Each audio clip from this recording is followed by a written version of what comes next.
Good mid morning, y'all. How are you doing? It is getting hot. Pretty soon we will be clean. That it's too damn cold. Alright, guys. We're going to talk about these recalls right quick. I'm going to leave below the link to some recalls. If you live in Michigan, there's a brand of yogurt covered pretzels that have been recalled. If you have a nut allergy, please go and check that out. Or you have a big emergency room bill because of an allergy. Alright, now, a couple of days ago I seen where the Tyson plant in Columbia, South Carolina. Well, okay, first of all, I seen Columbia. I seen the headline, Tyson closing plant in Columbia. I thought, when the hell did they get a plant in Columbia? And for whatever reason, I thought it was the country of Columbia in South America. No, it's Columbia, South Carolina. I'm sure we're all having those kind of moments right now. But that's going to be 100 plus people who will not have a job, and there's no plans to reopen that plant. This is extremely troubling because a lot of people, that was the only job, full-time job in their area. Some of people were like maybe a couple years from retirement. Maybe they just gotten, a degree so they could move up in Tyson. Well, you're not moving up because they're closing their doors in that area. Now that overpriced degree you gotta figure out how you're gonna pay for that because Tyson ain't gonna pay for it. A lot of people, that's their pension gone, their insurance gone, IRA gone, all that gone. And I seen this morning, an article by Catherine Thorbecke. My apologies if I said that wrong. She did for ABC. 1.5 more million people are now unemployed. Think about that. 1.5 million more. In addition to the 4.5 already unemployed. And I don't know if that's counting. If the new 1.5 is counting the 100 plus people in South Carolina that's going to be unemployed. Now, I'm not talking about these little, I was probably in the dark here, these little pussies that are afraid of a virus and talking bobbleheads on CNN I'm talking about. No, that's not what I'm talking about. Those aren't the people I'm talking about. Forget them. They don't count. Just kind of put them aside for a moment. I'm talking to people who wanted to work throughout this lockdown.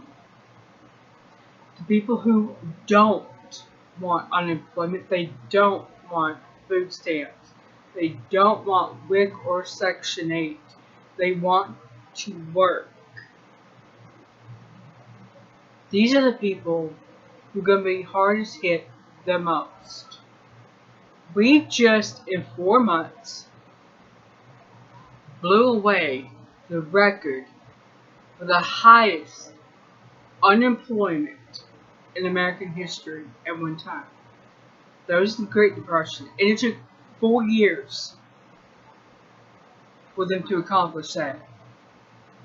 We did it in 4 months.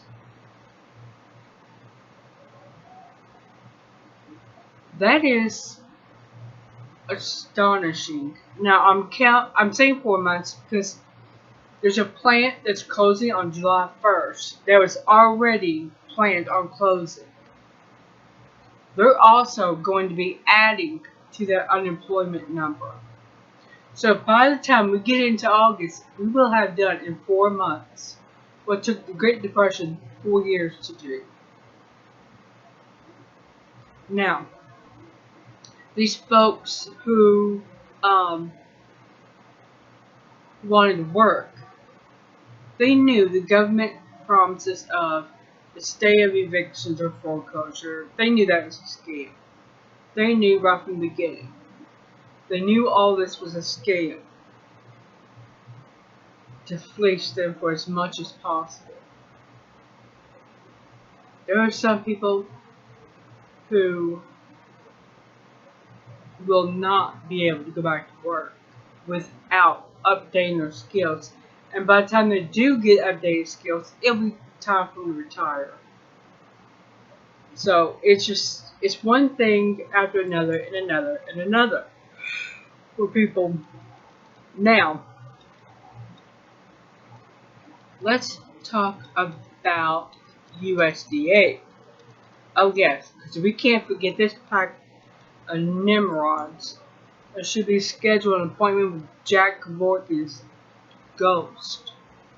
They're getting ready to pay out $228 million to farmers that have been affected by the COVID-19 again. In addition to what little, now keep in mind that $228 million has got to be divided up. Of course, your big farms, factory farms, are getting the biggest cut of the pie. The other farms are going to get enough to close without any debt. Now, how these farmers, independent farmers, have been affected the most is because they have to pay immigrant labor.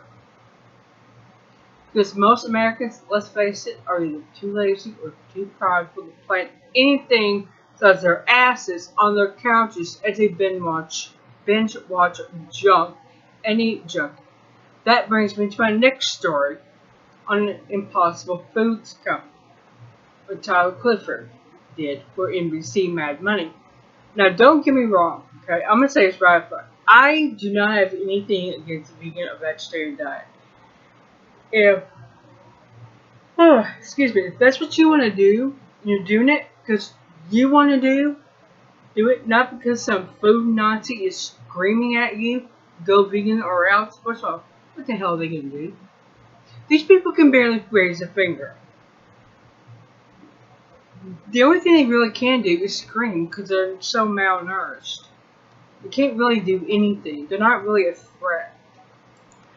I'm crying out loud. You see some of these people? It's like a good sized wind could blow them over. Anyway, if you're going to do a vegan or vegetarian diet, you need to do your research. Because there are certain nutrients that you can only get in meat, and it's been proven over and over. I'm not a doctor, I'm not a nutritionist, and I can't remember what it is right off the top of my head. I just seen an article a video 2 weeks ago, maybe longer, I don't know. These months are just slamming right into one after another and another. Anyway, there's a certain nutrient you can only get from animal protein. It cannot be replicated. Anyway, the owner of Impossible Foods made it very clear meat industry will be obsolete in 15 years. Okay, I certainly hope these factory farms are obsolete in 5 years, honestly. They are inhumane. You got animals that are living calf deep in their feces and each other's. You got all kinds of things like E. coli that gets transmitted from them. And they rarely ever see any amount of freedom. Ever. So I do hope that kind of farming is obsolete in 5 years. Hopefully more people will be able to go to independent farmers and ranchers. That is a better quality of meat. And I mean actual meat. Not plant-based thing that tastes like beef. Bullshit. Anyway, I'm going to stop here. You know the drill. I will leave the links below. You can go over, check them out. Please do go and check out the recalls. especially if you or someone in your house has food allergies. And I will see you tomorrow.